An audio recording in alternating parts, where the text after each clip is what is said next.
Hola, ¿qué tal? Muy buenas noches, maestra Vanessa. Espero se encuentre muy bien. Mi nombre es Jenny Escorza Jaramillo. Me encuentro cursando un extra corto en el módulo 701, Psicología Teórica de la Lección 2. Y esta noche vengo a traerle la exposición sobre los conceptos de la educación en la actualidad. Antes de dar inicio, cabe mencionar que la educación especial se ha convertido en uno de los grandes motores que posibilita la innovación y la mejora en todas las escuelas, la mejora en la currícula, la mejora para poder ser equitativos y, como bien su nombre lo dice, son necesidades específicas que van más allá de las necesidades generales de cualquier individuo, que es una labor muy noble, ha sido muy ardua y habría que reconocer desde antes del siglo XIX toda la trayectoria y la historia que hay detrás para que el día de hoy haya este avance dentro de la educación. Damos inicio con un pequeño recorrido. Daremos un viaje un poco antes del siglo XIX y hasta el siglo XXI. Como bien sabemos, en todas estas épocas había notablemente individuos diferentes, desde lo cognitivo hasta lo físico. Eran realmente rechazados por la sociedad. En Roma había demasiado infanticidio y mucha crueldad en contra de ellos. Esto era normalizado. Cualquier persona que tuviera un hijo con alguna malformación se sentía libre de abandonarlo. Había demasiada crueldad en este tema. En el mundo griego se dejaron llevar por la belleza y bueno, ellos querían la perfección y esto fue algo que fortaleció el pensamiento de crueldad, de maldad, donde era permitido incluso la muerte. Platón y Aristóteles eran dos grandes filósofos y pensadores que estaban a favor de este escenario, donde Platón indicaba que los débiles no tenían cabida en la sociedad. Y Aristóteles incluso dictaba o proponía la ley de que todos estos niños con malformaciones, pues los mataran al nacer. Pero sin embargo, Hipócrates llega a defender este escenario. Llega a defender a estas personas, a pedir humanidad para ellos y no seguirlas dañando. Y así, con esta fuerza, con este cambio, con la renovación desde una idea y otra perspectiva, aunque diferente, nos quedamos con Hipócrates, donde él empieza a dictar mejoras o empieza a proponer mmm, algunas leyes para evitar que estas malformaciones sigan dándose en algunos escenarios en la reproducción. Es un gran parteaguas para dar inicio a lo que ha sido toda esta revolución y este cambio a través de los siglos. Recordemos que cuando llegamos a la Segunda Guerra Mundial, esto cambia.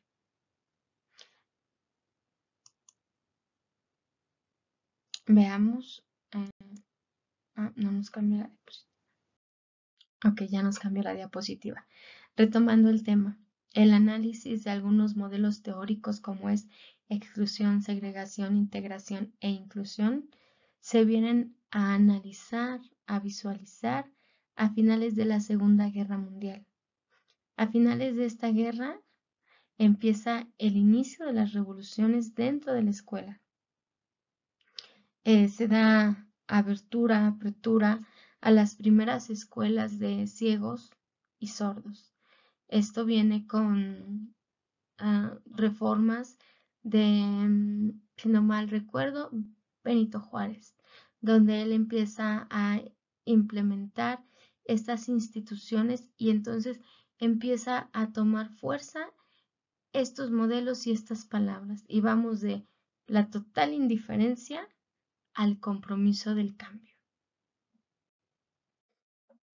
Bueno, en esta primera etapa nos encontramos con la palabra exclusión educativa. Cuando empezamos a analizarla, vemos de dónde viene, de dónde se deriva, que es de la pobreza. Es decir, había mucha población que no tenía trabajo, que su índice de familia e hijos era muy alto, que vivían en pobreza extrema, pero también había niños que no contaban con la capacidad intelectual o el desempeño, o inclusive en la misma alimentación, y eso los hacía sentirse fatigados y no podían rendir al par que sus otros compañeros. Entonces empezamos a hacer el análisis de la exclusión educativa para poderla comprender y entender desde su origen y poderla cambiar. En este punto llegan dos grandes conceptos, diversidad e inclusión. Ellos vienen a ser parte fundamental y eje central para el cambio educativo, que nos va a permitir entender la problemática no solo de la diversidad, sino también de la multiculturalidad que se está viviendo en la época y con la cual estamos, si no luchando, tratando de vencer y avanzar.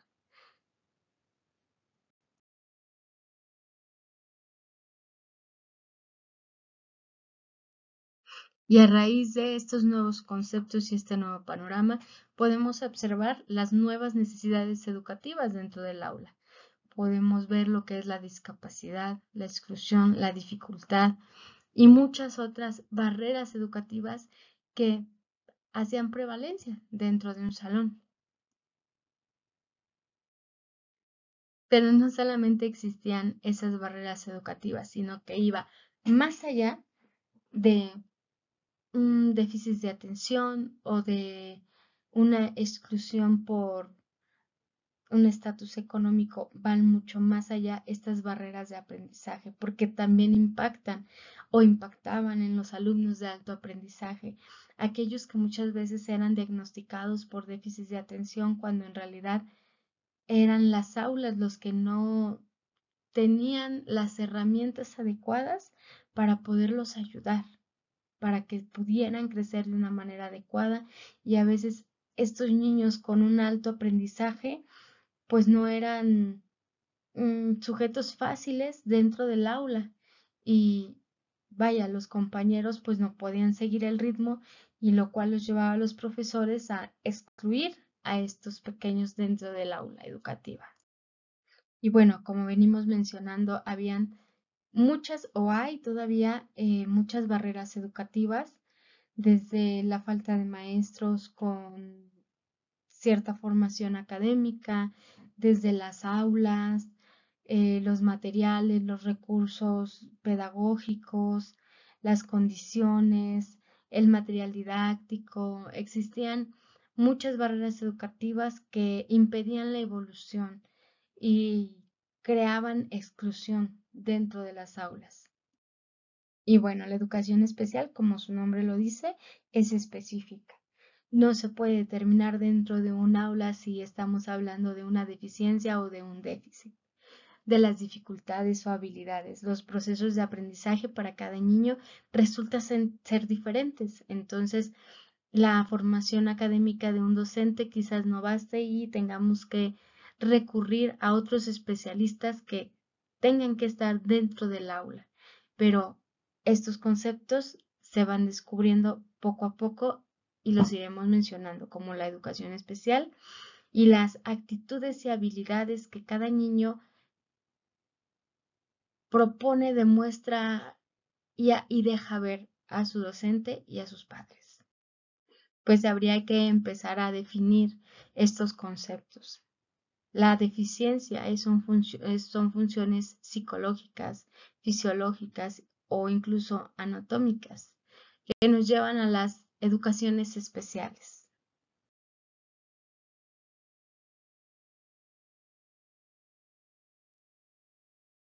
Ok, el VAP nos va a apoyar a distinguir lo que son pues la diversidad en la inclusión, la adaptación, pero también nos va a hablar sobre las barreras de aprendizaje dentro del aula, los factores del entorno que van a dificultar o limitar los accesos a la educación y las oportunidades de aprendizaje para los niños que están en situación de vulnerabilidad. Se va a centrar dentro de la sociedad, el entorno y no como tal en el individuo. Para lograr identificar estos individuos en estado de vulnerabilidad, habría que hacer un diagnóstico psicopedagógico, que vamos a necesitar pues una medición e instrumentos para poder medir y para poder evaluar, para hacer la evaluación y una valoración, pero no solamente de un psicopedagogo, sino de otros especialistas como un psicólogo clínico, como un neurólogo o dependiendo lo que se requiera.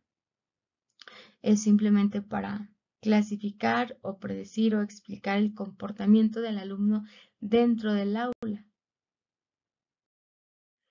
Así podremos derivar entre funciones y objetivos. ¿Qué funciones deberíamos de tener dentro de un aula, pero qué objetivos deberíamos de perseguir? Las funciones, como bien lo indica aquí en esta diapositiva, es preventiva o predictiva. Dentro del aula es más común.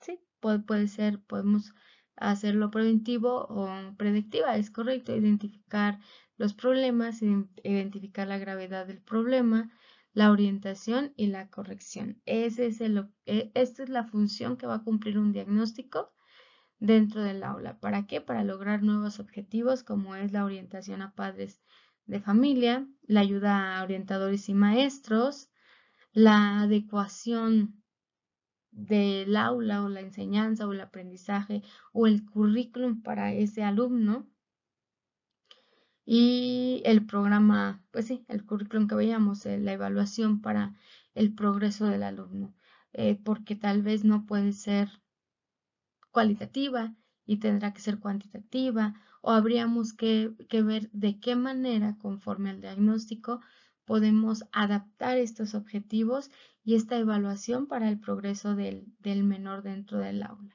y para que también pues no se sienta excluido y mucho menos tenga un rezago mayor educativamente hablando. Y bueno, nos preguntaremos qué tipos de diagnósticos son los que podemos o se pueden hacer o pueden existir. Es general o colectivo, analíticos y por supuesto pues son individuales. Ok, bueno, este diagnóstico va a tener por ende algunas fases donde vamos a poder tener la detección, la evaluación, las características sociodemográficas, es decir, cómo es que el entorno está influyendo en su caso y cómo se puede modificar o corregir. Va a especificar algunos objetivos, va a tener algunas variables que van a ser constantes y se van a tener que señalar o mencionar, técnicas para procedimientos, van a, a determinar qué tipo de técnicas, qué tipo de instrumentos, qué tipo de intervención o plan es el que se puede ejecutar o dar. Las conclusiones y resultados van a ser parte de lo que es la orientación hacia los padres y hacia los docentes. Y bueno, se le va a informar propiamente de cuál es se puede denominar padecimiento o cuál es el diagnóstico que se está dando y por qué y de dónde deriva y cuál es el comportamiento que les ha llevado del alumno para obtener ese diagnóstico.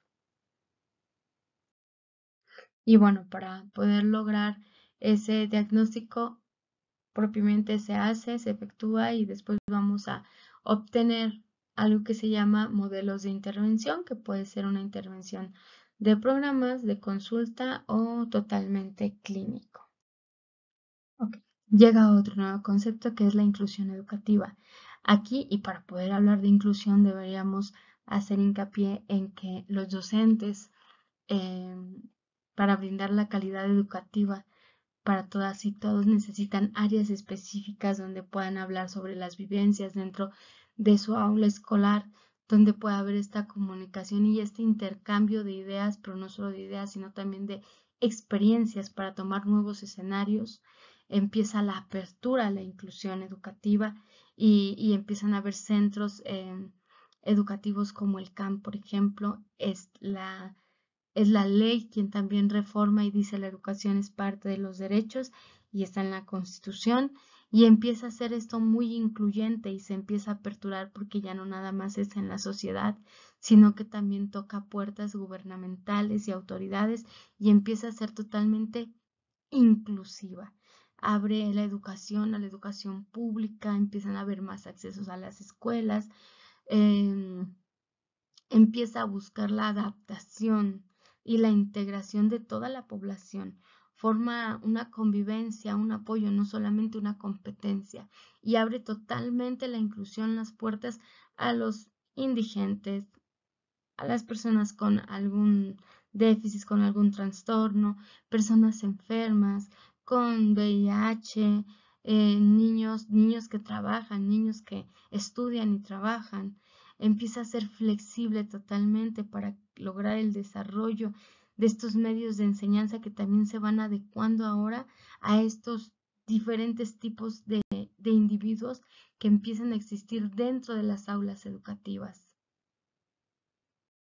Y bueno, como mencionaba en la diapositiva pasada, los derechos para la educación, se hace un derecho a la educación, perdón, y entonces tenemos el lema de todas y todos contamos, te incluyo, te ayudo, y estos vienen derivados de algunos tratados donde se ha logrado llegar a las nuevas reformas y como les comentaba, está dentro del artículo 3 de la Constitución y promulgación de los derechos. Está en el 39 y 41 de la Ley General de Educación. Se reestructuran los servicios de educación especial bajo un nuevo enfoque de integración educativa. Viene esta reestructuración y viene con fuerza, viene con importancia, pero sobre todo viene con un análisis específico de los nuevos conceptos dentro de la educación especial. Y se debería de especificar que cualquier tipo de educación es especial, porque cada niño tiene un avance diferente cuando de aprender se trata. Y de la mano pues vamos creciendo con USAER y vamos integrando y nos va enseñando.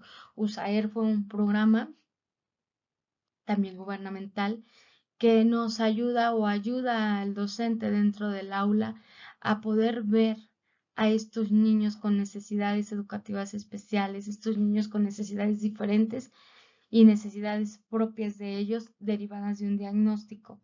Desafortunadamente y por cuestiones meramente económicas y demás, pues este servicio solamente es prestado una o dos o tres veces por semana dentro de las instituciones y muchas veces es solamente un profesional el que atiende a toda la escuela o a muchos grupos y pues no se da abasto, sin embargo, tiene la tarea de asesorar al docente, de enseñarle nuevas estrategias, nuevas herramientas y de hacer una predicción dentro del comportamiento de estos niños en las aulas para que puedan obtener un aprendizaje significativo para ellos.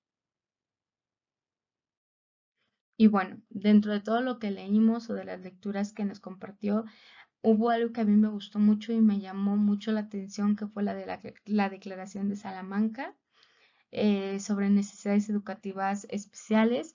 Y bueno, yo lo quise plantear así porque creo que así es como mi cerebro lo entendió, lo comprendió, que fue la disminución de riesgos de la exclusión social.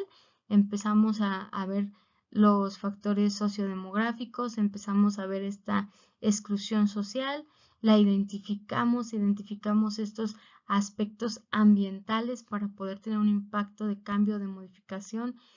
Al identificar la interacción del alumno en el ambiente, se empieza a modificar y entonces hay algo muy padre que es el cambio del sistema de atención y apoyo. Ya conocemos su ambiente, ya conocemos su medio demográfico y entonces podemos empezar a cambiar como que estas variables externas y te vamos a apoyar y la atención ahora es de esta manera. Eso me gustó mucho cómo lo reestructuraron. Es reestructurado en una de las entrevistas de Miguel Ángel Verdugo, sí, si leo bien y si no me equivoco.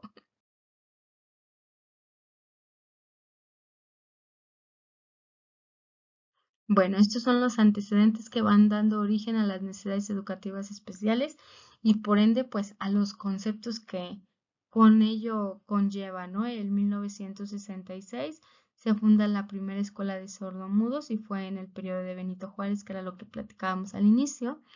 En 1967 se abren sus puertas a la Escuela Municipal de sordomudos. Para 1970, la Escuela Municipal de Sordomudos inicia labores dando apertura pues al público, ¿no? De ahí nos vamos a ir a 1980 y 1987. En el Congreso Hidalguense de Pedagogía empiezan a haber los congresos.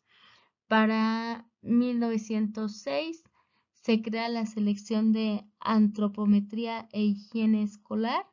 Para 1921 surgen enfoques pedagógicos. Para 1937 el servicio de ortolalia empieza a encargar del diagnóstico de niños con baja audición. Para 1936 se funda el Instituto Nacional de Psicopedagogía y empiezan a ver como que nuevas normas, nuevas formas de poder dar como que la enseñanza o el aprendizaje, pero para facilitar como que ciertas actividades escolares, ¿no? Para 1935 el Instituto Médico Pedagógico abre sus puertas y empieza a hacer diagnósticos a niños como con retrasos mentales. Para 1937 se funda la Clínica de Conducta. Es prevención, es diagnóstico y tratamiento de problemas de niños de 6 a 15 años para que sean canalizados con profesionales. Para 1942 son los grupos diferenciales, atención a niños anormales mentalmente y pues creo que también eran a grupos de integración escolar específicos. Para 1943 el IMP se convierte en la escuela anexa normal de especialización. Para 1943 se crea la Escuela Normal de Especialidades. Este va a ayudar a los profesionalistas en conductas anormales y mentales de menores infantiles, perdón, de menores y de menores infractores, perdón. Para 1951 se funda el Instituto Nacional Mexicano, perdón, el Instituto Mexicano de Audición y Lenguaje, que es quien nos va a ayudar a hacer la atención a niños con problemas de aprendizaje en lenguaje y sordos. También va a ayudar a formar maestros y docentes para que se pueda dar esto dentro de las aulas. Para 1952 abre la clínica Ortolalia. Ella se va a encargar o su finalidad va a ser detectar y atender los problemas de lenguaje escolar. Para 1953 se funda la Dirección General de Rehabilitación. La Dirección General de Rehabilitación organiza los centros de rehabilitación de personas con trastornos neuromotores, ciegos, sordos y débiles mentales. Para 1959 se crea la Oficina de Coordinación de Educación, regula las instalaciones de atención a niños con discapacidades y pues también va a formar maestros y docentes en el área. Para 1953 inauguran el Instituto Nacional para la Rehabilitación de los Niños Ciegos. Para 1960 se funda la primera escuela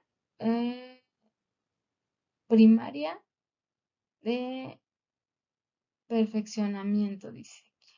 Para 1962 es la escuela mixta para adolescentes, atención para adolescentes con problemas de aprendizaje. Una disculpa por haberlo leído, pero me estaba confundiendo mucho en las fechas y bueno, cada una de ellas es muy importante. Amerita ser mencionada en su orden cronológico. Para 1969 empiezan la Escuela Normal de Especialización de Monterrey. Ofrece las carreras para profesores con especialidades en trastornos de la audición, lenguaje, ceguera y débiles visuales. Esto es en Monterrey.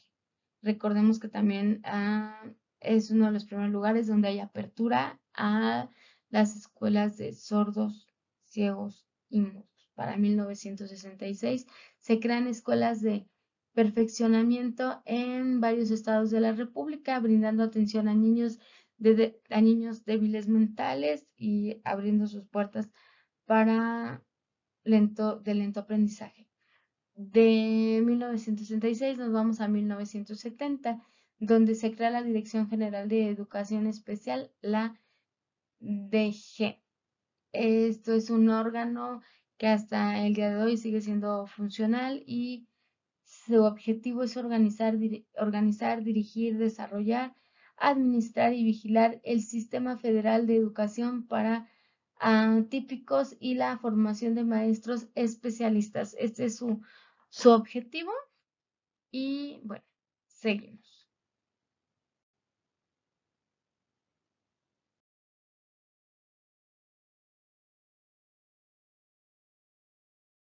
Para el 2003 se aprueba la Ley Federal de Prevención y elimina la discriminación. En el 2005 la Ley General de las Personas de Discapacidad y en el 2006 México participa en la Convención Internacional de los Derechos de las Personas con Discapacidades. Y ese fue un gran salto y un gran logro para la diversidad e inclusión.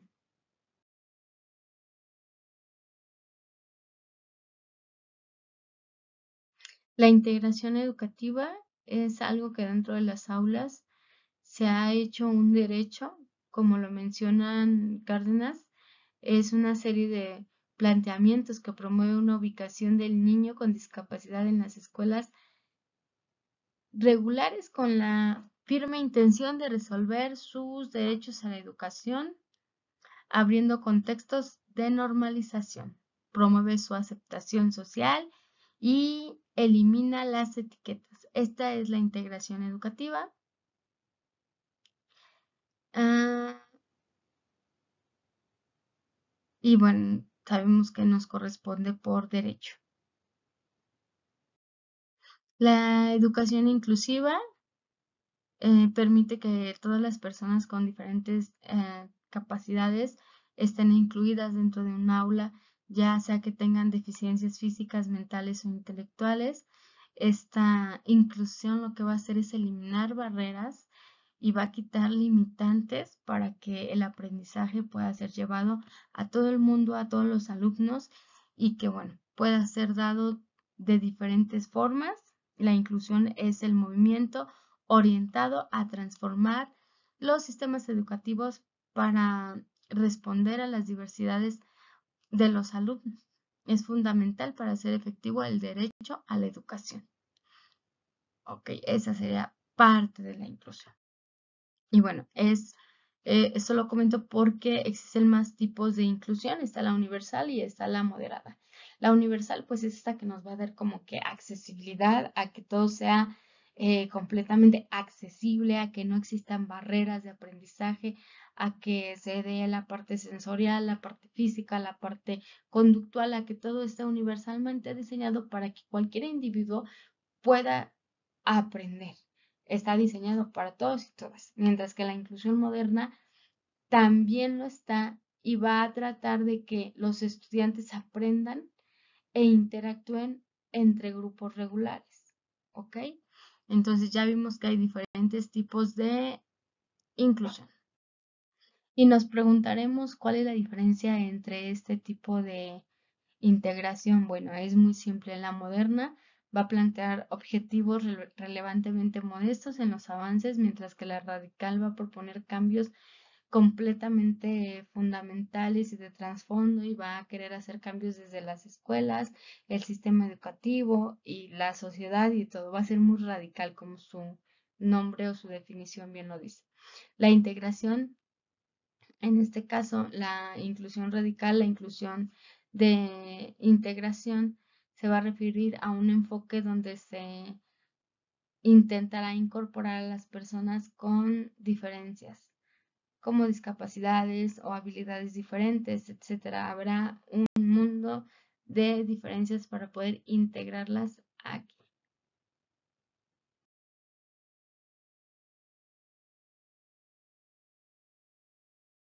Y bueno, pues hablemos de que la escuela debe de ser inclusiva o está empezando a ser inclusiva o ya es inclusiva.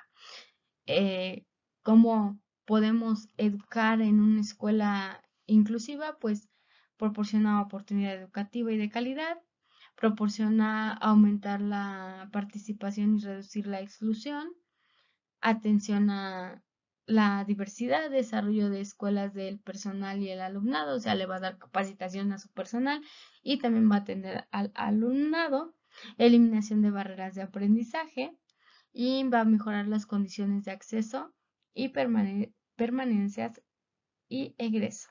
Establece mecanismos de seguridad y evaluación apropiados pues, para cada tipo de aprendizaje y para cada tipo de necesidad educativa.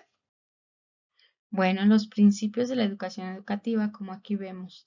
Las escuelas son las responsables de adecuar a los alumnos y sus diversas necesidades. Los alumnos deben ser atendidos en entornos inclusivos para participar en igualdad de condiciones. Es muy cierto, la igualdad de condiciones tiene que ser parte fundamental del cambio y de la integración en las aulas.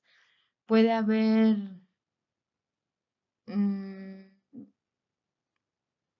diferencias entre la oportunidad y la igualdad.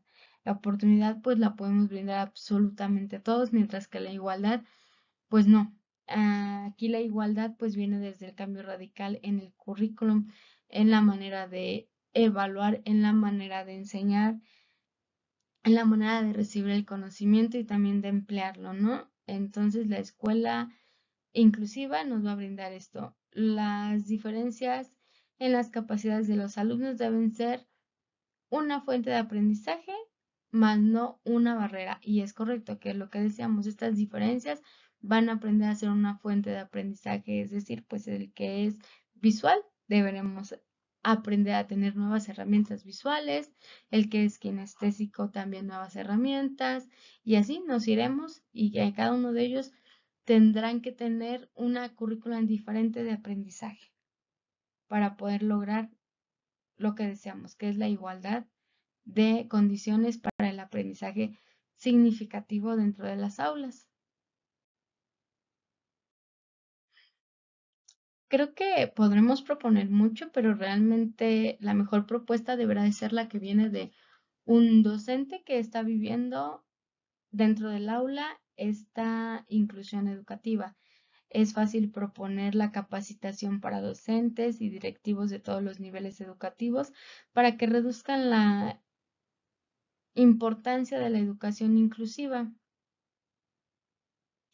conociendo las estrategias necesarias para atender a las poblaciones que presenta la PAPS, incluso los alumnos con discapacidad. Creo y me parece muy necesario que dentro de esta propuesta de inclusión educativa se haga mención eso, que quienes serían los más, pues sí, los más indicados para hacer este tipo de propuestas, pues serían los docentes que están dentro de las aulas. Y claro que sí, la capacitación a docentes debería de ser algo continuo y permanente para todo aquel que esté enfrente de un grupo. Es importante que el nivel de educación especial esté incluido en todas las escuelas públicas de nuestro país. Claro, sí se hace la propuesta, pero debiese haber un especialista de la rama, alguien como un psicólogo educativo dentro de cada una de las escuelas para poder asesorarnos y para poder lograr esta inclusión. Ok, siendo un aula inclusiva, pues las necesidades educativas se han venido modificando a través del tiempo. Se han hablado de integraciones inclusivas de muchos centros de adaptación, inclusive se ha hablado de el aula inclusiva en centros de trabajo, pero aún hay como que muchos puntos que se deben ir reforzando. El aula está aprendiendo a ser inclusiva, más aún no es totalmente inclusiva. Híjole, regreso a lo mismo. El docente siendo inclusivo o inclusiva, pues es una labor súper difícil, es una labor muy noble, muy loable, exhaustiva, como ya lo mencionamos, porque así ha sido el trayecto. El futuro dentro de las aulas con estos docentes inclusivos, pues avanza bien y y proyecta un mejor futuro, un mejor panorama, pero debe de ser difícil y por ello es que los docentes deben de tener como que esta apertura, esta área donde ellos puedan platicar, donde puedan discernir, perdón, maestra, donde puedan platicarse sus experiencias, que era lo que platicábamos al inicio, para que puedan tener como muchos escenarios, para que se puedan compartir experiencias, saber qué sé hacer, qué no hacer, qué hizo el compañero, cómo lo hizo. Y entonces van aprendiendo a ser también docentes inclusivos, tener la comunicación directa con el especialista de la salud para poder tener un diagnóstico oportuno, para poder canalizar al alumno o saber cómo trabajar con él, de qué manera, con qué herramientas, qué medios sí ocupar, qué palabras no ocupar, para poder definirlo y no etiquetarlo, sino borrar la etiqueta y que éste pueda también tener como un avance efectivo dentro de su aprendizaje y que este aprendizaje pues lo lleve a un paso más adelante. El docente como el aula está aprendiendo también a ser inclusivo o inclusiva y bueno, es una labor ampliamente noble, es equitativa, es en excelencia dentro de la educación, es algo pues yo creo que maravilloso. Es una labor muy ruda la que ellos llevan al compartir esta aula con estos pequeñitos que muchas de las veces son ignorados en casa, que realmente ya llevan otros factores de riesgo en la conducta y que ellos se tienen que enfrentar, inclusive a niños que se autolastiman y que tienen que estar detrás de ellos. Y bueno, ya, ahí le paro porque creo que la docencia inclusiva es hacernos conscientes de todas estas situaciones que pasan dentro del aula y que las tiene que contener un solo docente y que ya es una tarea difícil.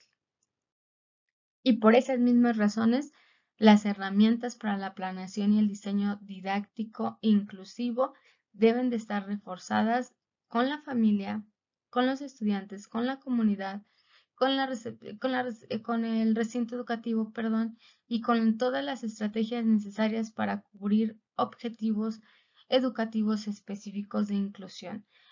¿Qué se puede hacer como una herramienta? Es promover la colaboración para que el aprendizaje en los estudiantes se dé mediante el trabajo en conjunto, es decir, voy a promover que a lo mejor mi alumno va a trabajar con papá y va a trabajar también aquí en el salón, pero también va a trabajar con el psicólogo educativo o con quien vaya, con el especialista que le toque ir de la mano, ¿no?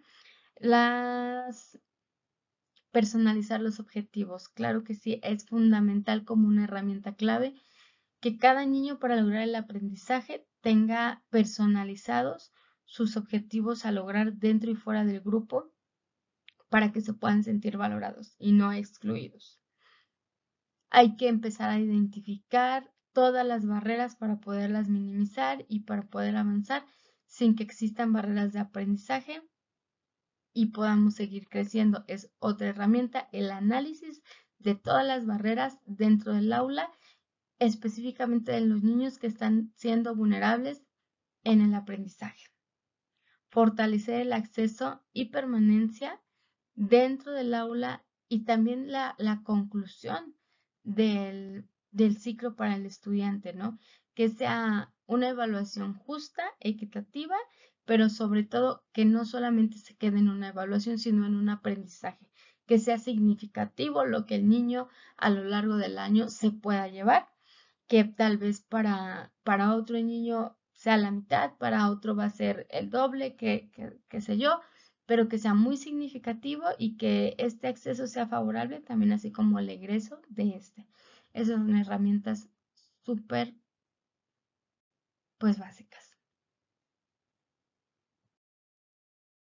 La participación de la familia en las escuelas inclusivas es muy importante, ya que ellos son el núcleo de la sociedad, es el microsistema con el cual pues todos contamos y siendo el núcleo de la sociedad son por excelencia pues los que nos van a ayudar a promover esta inclusión dentro de las aulas.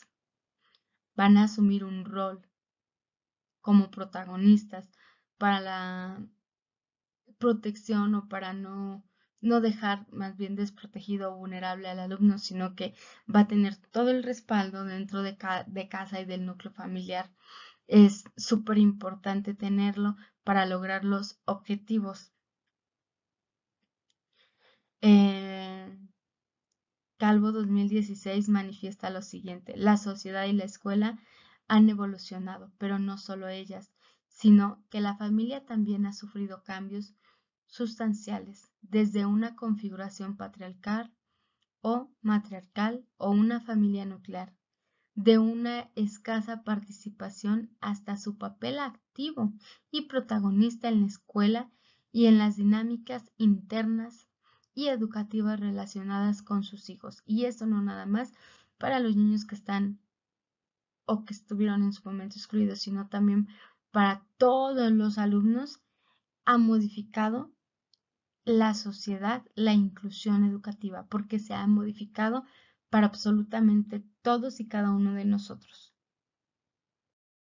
Bueno, aquí solamente quise poner un pequeño cronograma que alguna vez vi en un módulo y me llamó mucho la atención porque te hablaba de el aula inclusiva y te hablaba del docente inclusivo y te daba como que este cronograma que a mí me gustó y decidí quedármelo. Bueno, aquí no lo supe citar honestamente, pero ese fue de otro módulo y te habla de las áreas tradicionales dentro del aula, como es el desarrollo, el aprendizaje, el diseño de los instrumentos, la motivación, el ambiente de aprendizaje, diferencias individuales y medición y evaluación. Bueno, no es que no lo haya sabido citar, es que en aquel momento así no lo presentaron en una diapositiva, pero no, más bien desde ahí no venía citado, era un pues diagrama que nos mostraban y a mí particularmente me ayudó mucho a comprender cómo viene desde las áreas específicas el- la división al desarrollo para lograr el aprendizaje mediante el diseño de instrumentos que tiene como base la motivación y el ambiente del aprendizaje para lograr las diferencias, para lograr obtener como el análisis de las diferencias individuales y por ende la modificación para la evaluación. Entonces a mí me llama mucho la atención, por eso lo puse aquí. Bueno, voy a dar mis conclusiones, aunque no es lo mismo que puse en la diapositiva. Eh, ¿Cómo ha evolucionado la atención de las necesidades en el aprendizaje? Mi conclusión es que ha sido una evolución lenta, pero segura, una evolución que ha, pues si se puede decir, ha sufrido mucho a través del tiempo porque se ha pasado por la exclusión escolar y el rezago escolar, donde muchos niños, como se mencionaba en un inicio, pues no tenían ni la economía y otros no contaban con ciertas habilidades y otros pues sobrepasaban las habilidades, pero cada uno de ellos los hacía ser seres individuales, seres diferentes y seres únicos.